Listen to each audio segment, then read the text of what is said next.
ዶክተር ጽዮን ተስፋ ባላለው የቆዳ ህክምና ስፔሻሊስት ሐኪም ነኝ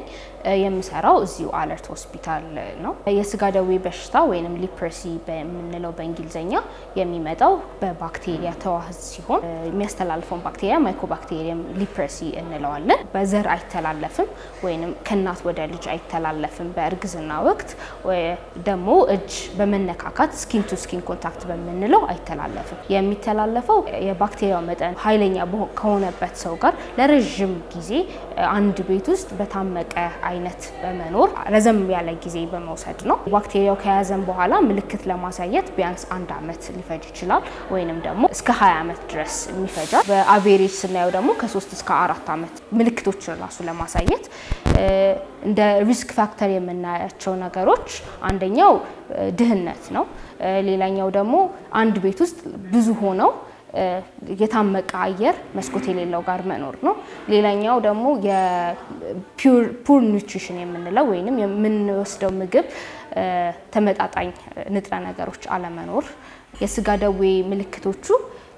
ነጣ ያሉ ወይንም ቀላ ያሉ ቆዳ ላይ ቀለም የመቀየር አንደኛው ምልክት ነው በተለይ ቀደም ብለን የምናየው የመደንዘዝ ስሜት እጅና እግሮች ላይ ስሜት አለመለየት አሁን ሙቅና ቀዝቃዛን በራድን በእጃችን ስንነካ ምልክት አለማሳየት እንደ መጀመሪያዎቹ ምልክቶች እናያቸዋለን ሌላው የከፋ ሲሄድ የእጅ ላይ የእግር ላይ አካል ጉዳትን የማስከተል ነገር ይኖረዋል ድምጽ ላይ ለውጥ ያመጣል የዘር ላይ ደግሞ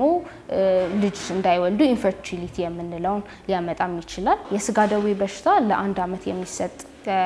በህክምና አለ ወይንም ደግሞ ለ6 ወር ነው ብዙ ጊዜ የምንሰጠው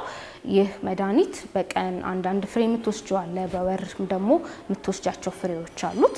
አንዳንድ ጊዜ ደግሞ የነርቭ ጉዳት በሚኖርበት ጊዜ ወይንም ሪአክሽን የምንለው በሚኖርበት ጊዜ ተጨማሪ ከዚህ ያለፈ መድኃኒቶችን እንሰጣለን በተለይ ደግሞ በጣም ቶሎ ከመጣ ሙሉ በሙሉ መጥፋትና መዳን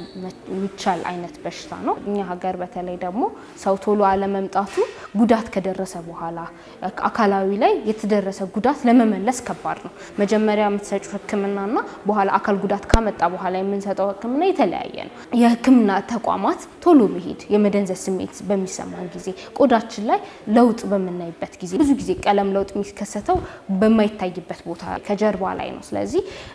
የምናየው ነገር ቶሎ ወደ ህክምና መምጣት ብዙ ለውጥ ያመጣል ብዙ የከፋ ጉዳት ሳይደርስ መታከም ስለሚቻል ማለት ነው ከዛ ደግሞ አንድ ላይ በመጨባበጥ የሚተላለፍ በሽታ አይደለም ስለዚህ ማግለል አያስፈልግም በተለይ ደግሞ አካል ጉዳት ለደረሰባቸው የስጋ ደዌ ታክመው ለዳኑ ሰዎችን ማግለል ምንም ተገቢ እንዳልሆነ ለሰው ማስተላለፍ ይችላል